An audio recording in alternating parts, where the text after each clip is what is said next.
Hey everybody, Dr. Mark Lance here. Welcome to Motivational Monday. So I recently heard a story about an elderly lady who was standing alone on the side of the road because her car had a flat tire. A young man came and offered to help her, but she was a little frightened because of the shabby appearance of the man who had stopped. He sensed this, so he cautiously approached and he assured her that he was only there to help her. He introduced himself as Brian Anderson. He then proceeded to fix her flat tire, getting dirty in the process and injuring his hand slightly while fixing her flat. The lady then asked him what she owed him for his help, and Brian Anderson simply responded and said, "The best way you can pay me is to simply pass this act of kindness on to somebody else. That would be enough payment for him." Well, later that evening, the woman stopped at a small dingy cafe to grab some dinner, and the waitress who served her was pregnant and looked very tired. But despite being tired, this waitress gave the elderly lady extraordinary service. The lady wondered, how could someone so obviously tired give such friendly and extraordinary service? So when she paid the check for her meal, she left the check with a $100 bill on the table, and she left before the waitress returned to give her change for the meal. She also left a note under the napkin that read something like, "You don't have to give me any change. Somebody helped me today just like I want to help you.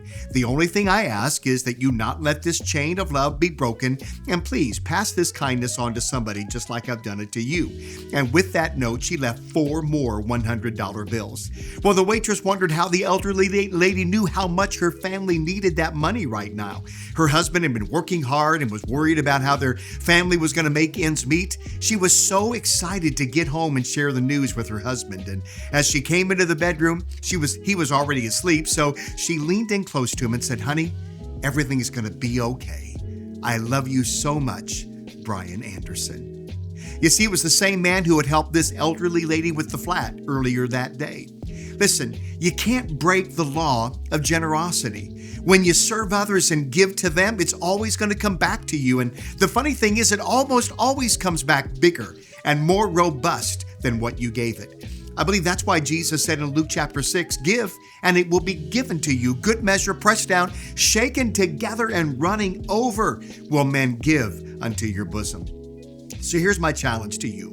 Just get out and give something to somebody today. It doesn't have to be monetary. It could simply be your time, maybe your effort to help them in their time of need. And when you do that, I believe you can expect an abundance to come right back at you as you make generosity a way of life. So have a great week, everybody. I'm going to see you right back here next week as together we chase the life we were created to live.